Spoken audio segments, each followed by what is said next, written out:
What's going on, fam? Getting ready to hit that gym. Guys, you need to get over to Core Nutritionals. Use code MadisonV for some savings over there, and I'll put that in the. I'll put a little tag in there or whatever. But I'm so serious when I tell you this is hands down the best pump product that you can get. It's low stem, so perfect for anyone that doesn't, really like high stimulant pre-workouts. I think it is, let's see. Okay, so it's 200 milligrams of caffeine, so not much at all. Granted, a good amount, so you're gonna feel it, but it's nothing crazy like I've seen in some of these pre-workouts where it's just too much. You're in there, too stemmed up, heart rate is through the roof while you're training. That's no good, especially for a leg day. So this is perfect.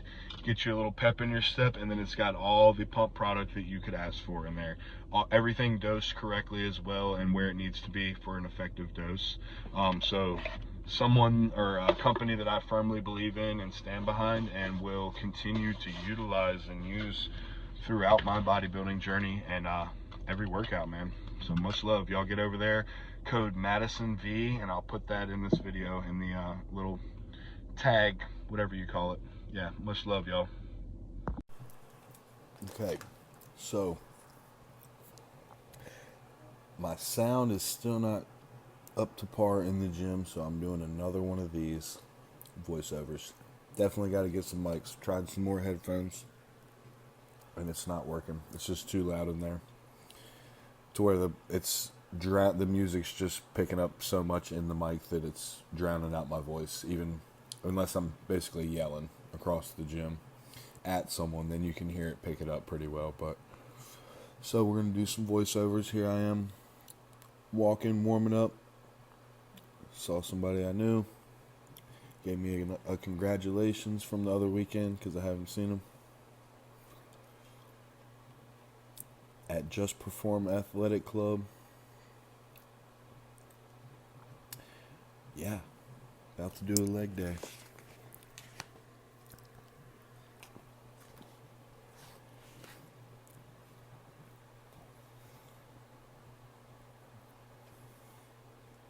Eating some turkey and rice. Also editing this on my phone instead of on the laptop because I'm trying to upload another YouTube video right now. And it's only on like 6% or something. It's taking forever. It's been a couple days. So it's slow rolling. Ooh, we're on 8%. It's moving. That one's going to be like an hour long. I almost gave up on it, but it's slowly but surely uploading. The file is just way too big and didn't get compressed down, so I'm trying some different editing apps and things like that. But here we are, the first movement, leg curls, seated leg curls on the RDL, or the back and posterior day. I did the lying leg curls just because I feel like it gets a way bigger stretch. And then that kind of prepares me to go into the RDL movement, which is going to put you in a pretty stretched, compromised position. So figure that kind of warms me up to get into that position.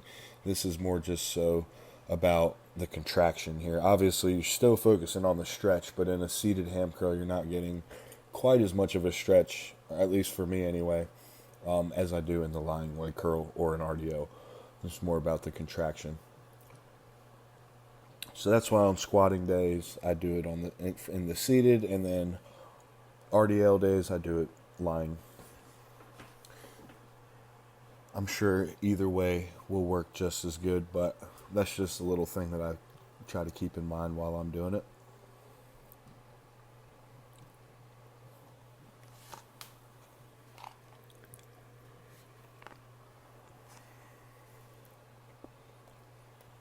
Pretty sure this is a working set right here. Let's see. Yeah, okay. So first working set right here. I think I did 3. I'm trying to bump the volume up a little bit. The past 2 weeks since the show, I've pretty much been doing 2 top sets of everything. Not a back off set, just 2 top sets. Max weight on whatever, and then try to essentially match those reps, which if you're pushing the maximal load, that's not going to happen. So that's kind of how I've been gauging it. And then obviously if I was to continue with that same exact volume, when I was able to match the load is then when I would probably increase the load. But doing it this way with the extra couple things, just a few things, like I think hacks I did 3 sets, leg presses I did 3 sets, and that was pretty taxing, bumping it up to that. So we're in a good spot, obviously, because I was able to increase it that little bit, but I think I'll still be able to recover just as good. Sleep's improving. All of the things that I need to improve to enhance recovery, aside from just simply PEDs and things like that and food, are improving. So that's awesome. And that's going to ultimately set me up to be in a way better place to grow on the back end of this, which I feel like in my rebound and then into my little time over the summer that I had to grow, and then before the prep to the next show, I didn't set myself up for that. I just kind of was still in that mindset of foot to the gas, push through the hard times. You can't be a pussy, all that mindset, which is great, and it does work. It gets you somewhere, but you also can run yourself right into the wall. And I feel like that's what I was not so mindful of over the summer, was knowing when to pull back, knowing when it's a good time to push. I am 30 years old, not that I'm old, but you got to be mindful of those things. You're not 20 anymore. You can't just go partying all the time and then, go train and think you're going to have the best session in the world. Not saying I'm partying either. I'm just saying that it's kind of the same thing. If you're working all the time, not sleeping, taking 20,000 steps a day, doing cardio, you're on gear, that's not a good place to grow, essentially. You need to set yourself up to be in a good place, in a healthy place. You need to make sure that you're sleeping, that your nutrition's on point, all these things. So that's what I'm being really mindful of. That way I don't have to continue to have just like a never-ending deficit, essentially, it seems. I'll actually get that time to make some improvements. And that's the goal. Start like January 1st, I believe. And then give myself like 4 months or so, maybe 5 months of improvement time, then another health phase, and then pick a national level show for next year to get ready for. And the whole time I'm making these improvements and in my improvement phase, the plan is to stay relatively tight, stay within striking distance, stay like a 10-week outlook at most. That way I know I can get in shape quickly. I know I'm making quality gains. I know I'm not taxing the body any further than it needs to be taxed, because it's going to be under other stressors from the training, from the PEDs, from the increase in food. So if I can de-stress it anywhere else, that's definitely what I need to do and what I want to do.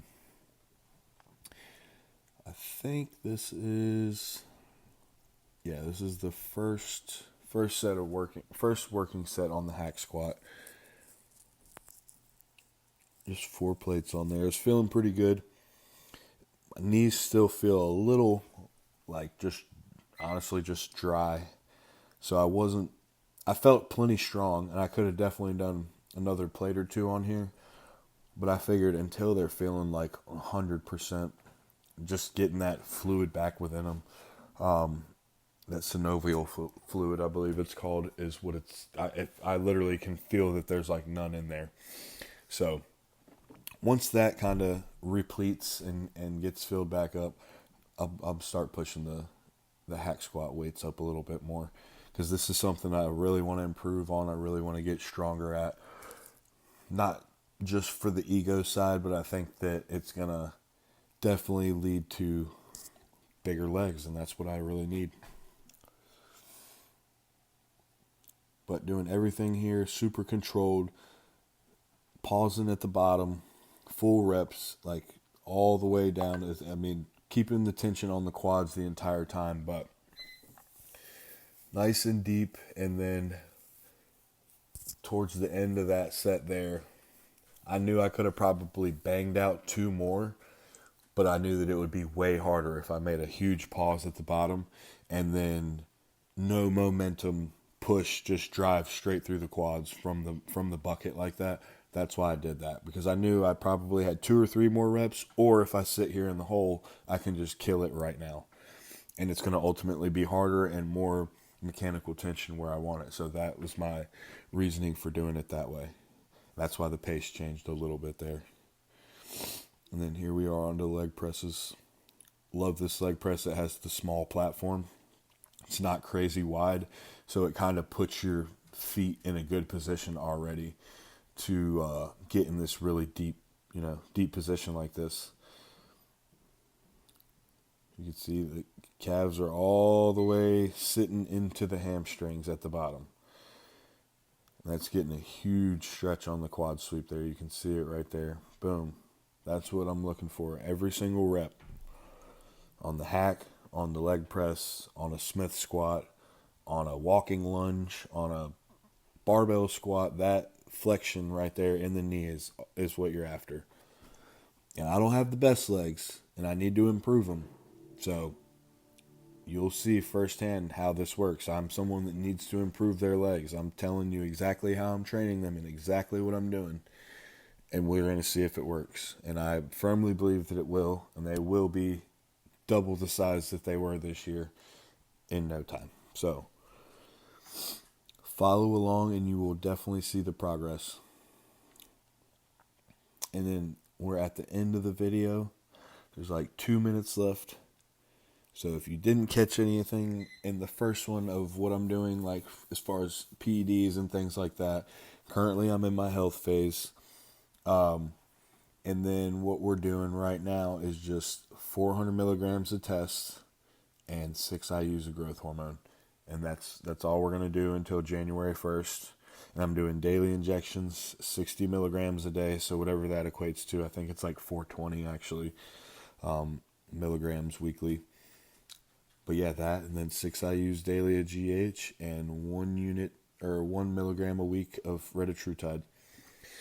And 750 micrograms daily of SLU. And that's it.